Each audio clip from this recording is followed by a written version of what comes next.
nekk ca palais de la République Thiam dafa mel ni dégg-dégg bi neexul en tout cas ñi ngi ko doon gis normal je sais pas pourquoi son bi demul xëy na même bu dee dafa am interférence warte oui Issa yàgg ñu ngi Mamadou Thiam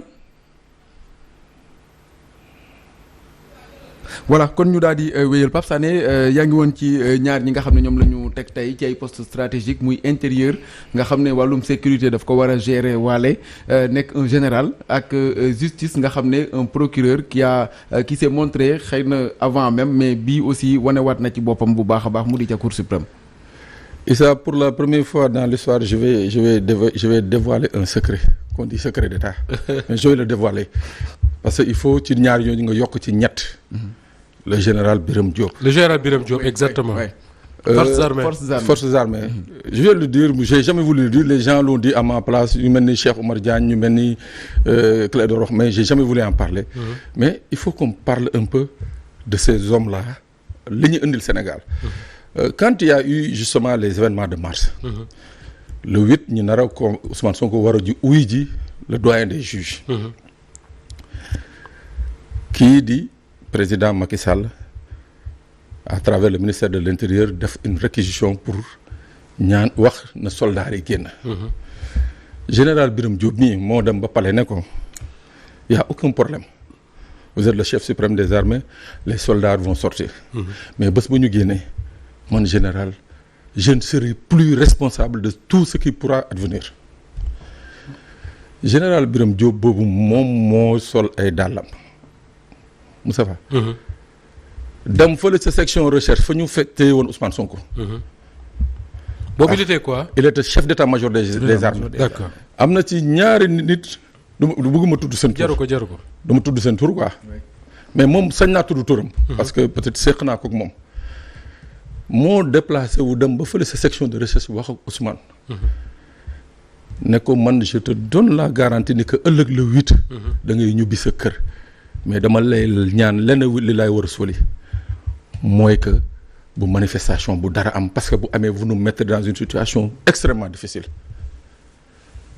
Ousmane jël ne ko nañ ko indil téléphone ñu indi ko téléphone mu wax passer quelques coups de fil. ne ko nag j'ai foi en la parole d'un général. mu ne ko sama kàddu mu ne ko suba da nga ñibbi sa kër. loolu mun nañ ci sax. buruxlu waxaale rôle ba nga xam ne Samba Sall joué na ko mais le moment viendra on en parlera. Le doyen des juges.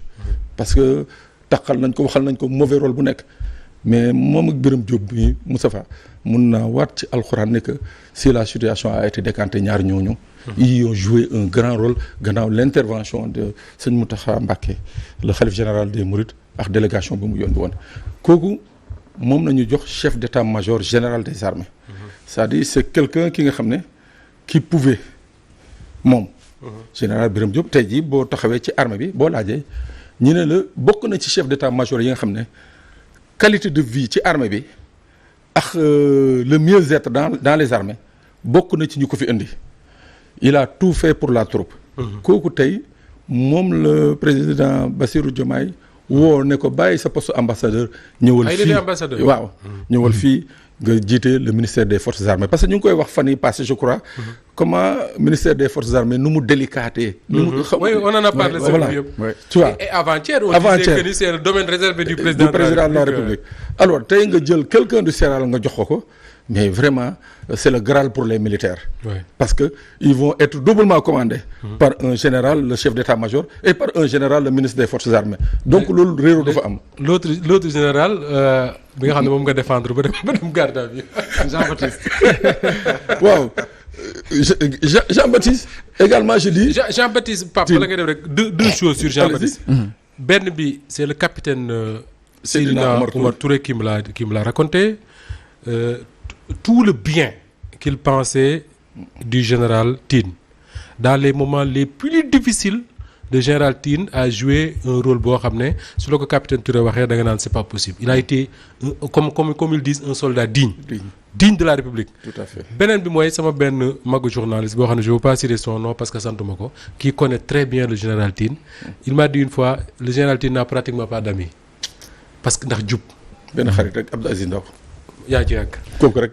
déjà événement mars yi am na lu bëree bëri lu ñu doon wax ci moom. que ni dafa téye ses hommes parce que xëy na bu doon répression bi ci war dëgg am na ci événement mars yi du demee noonu mais au moins ils avaient une retenue boo xam ne. tax na le Sénégal a évité le pire. tout à fait Jean-Baptiste boobu au-delà du fait que sax mu diriger gendarmerie.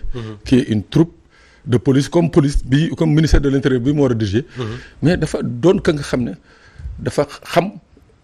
Vu ses expériences internationales notamment au niveau des missions onusiennes nekkoon fa chef de mission au niveau des Nations Unies dafa xam agrégat sécurité internationale mooy maanaam les normes daf ko xam droit de l'homme xam dégg nga maam nu ñuy fexe surtout li fi jotoon xew ay maintien de l'ordre mu mujjee ay nit dee ci moom dafa xam la norme bi nga xam ne moom la Nations Unies édicté mooy la gestion des foules en démocratie kooku c'est un des principaux acteurs yi nga xam ne ñoom ñoo doon véhiculer loolu dans les missions des Nations Unies. C'est important Pape parce que Ousmane Sonko dafa wax ci biir waxam ne dañu bëgg gouvernement boo xam ne tudd na turu paix.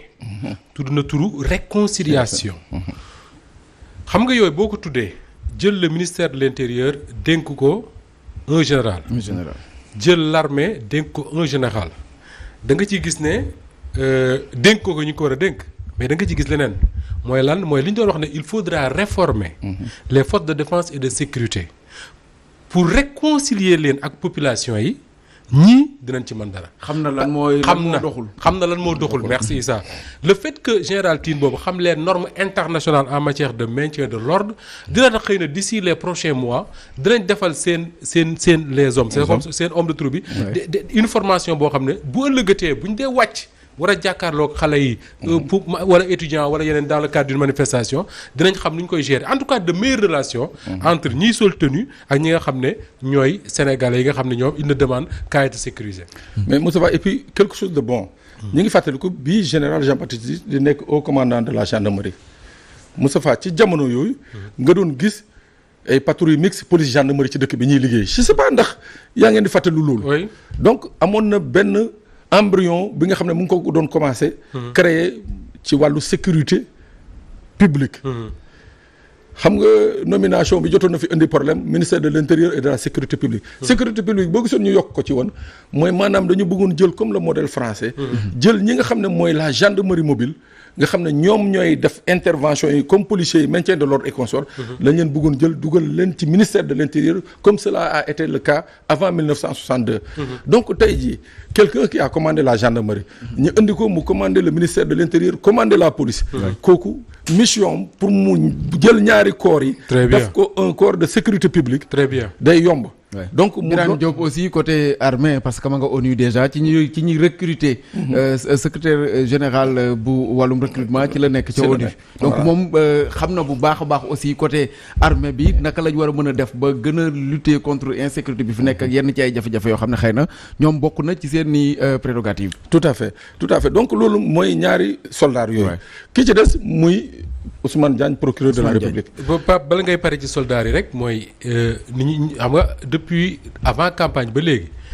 li ñuy tànqale Sénégalais yi man def naa ci benn chronique d'ailleurs mooy leur dire que ni way Sénégal dafa nekk ci benn cercle de feu on doit faire attention bu ñu joxee réew mi ñoo xam ne seen i amuñu expérience bi amuñu nangam ak nangam lu nekk mën nañoo dal mais ñi nga jox réew mi te jàpp ne ñoom amuñu expérience bi mais dem nañu wuti ñi am expérience bi dénk leen sécurité réew mi donc problème amu fi dénk leen sécurité réew mi problème amu fi ci côté Ousmane Diagne waaw donc mënuñoo gisaat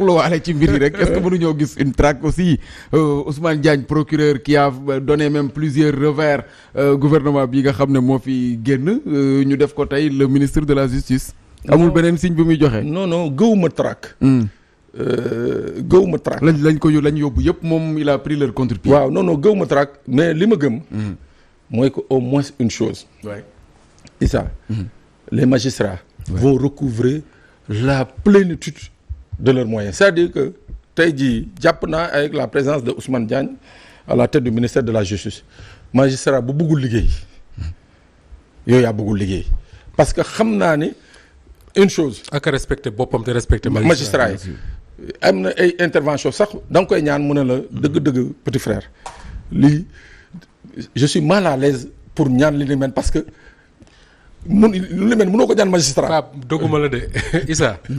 Ousmane Diagne bi mu nekkee parquet. waa Walfadjri quotidien gi. dañoo bind seen une journal les délinquants de la République xaw ma nu leen tuddee woon. def ci ay photo ministre Abdoulaye Wade yu bari. alkaati dig yi ñëw fii jël leen yóbbu rédaction jël nañ fi ñu bari. ci ngoon nga jour boobu ci ngoon gi ma woo ko téléphone mi ngi may dégg moom Ousmane Diagne mu ne ma de toute façon une rédaction comme ça mënuñu leen a téye dinañ leen bàyyi mu xam lu mu ci yokk. dafa ne mais booy nag il faut nga wax ak sa gars yi. des ministres de la République on ne les traite pas comme ça. Voilà. parce que moom lañ fa yóbbuloon ñoom caat ak gars yooyu noonu mu ne leen. caat ak Alioune ma leen voilà caat ak Alioune Tine caat ñi ngi ko jàppe woon unité 15 Parcelles Assainies.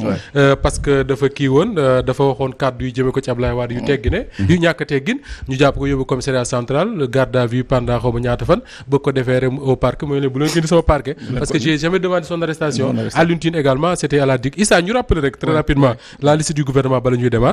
donc gouvernement bi nii la tëddee Yacine Fall mooy ministre de l'intégration africaine et des affaires étrangères général Birame Diop ministre des forces armées. da ngay préciser par ordre protocolaire. par ordre protocolaire donc ñi ne ci kaw ñoo tey bu Ousmane Sonko tukki woon wala dara. Yacine Fall. moom moo koy assurer intérim comme on dit. voilà donc Yacine Fall merci Pape ministre de l'intégration africaine et des affaires étrangères général Birame Diop ministre des forces armées Ousmane Diagne ministre de la justice garde des sceaux général Jean-Baptiste Tine ministre de l'intérieur et de la sécurité publique Birame Souleye Diop il va quitter l'Assemblée parce que Ousmane Sonko nee na may na ko 1 mois non c'est Diomaye may na leen ku nekk 1 mois pour nga démissionner de toute façon député ak ministre moom démissionner par force mënul nekk mais mairie Thiès ba may nañ ko 1 mois pour mu démissionner muy kon cumul day jeex foofu Birame Ousmane Sonko aussi may nañ ko 1 mois pour mu démissionner maire Ziguinchor Birame Souleye Diop ministre de l'énergie du pétrole et des mines